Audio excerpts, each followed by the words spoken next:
This video is going to be just a little short on some extras on the camera that I didn't put in the last video. Some of you might realize when you're working with your camera, remember we hit 0. We're now looking through our camera, right, and positioning it. Some of you may realize that when you scroll too far away, whoops, just like that. Whoa, everything went missing. Okay, this is very common. Here's how we fix that. You definitely have to have the camera selected.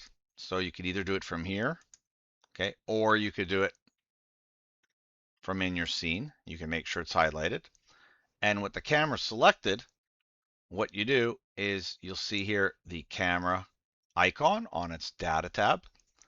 And you can change things like the focal length. Okay. If you know photography, right? That's not going to be too important here.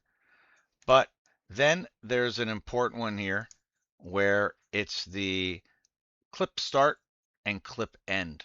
This is how far the camera should render. You know, how many of these objects, depending on their distance, whether you see them or not. So you can see if I make the clip end really short, my objects will eventually disappear. You're setting the distance that the camera should work. So what you probably need to do is if you have objects disappearing, you can just crank that up to like 1,000 or something, right? And then you're going to notice as I scroll back, your stuff doesn't disappear for much longer, right? And so that's just one little important setting that a lot of students go, hey, how come I couldn't zoom out with my camera?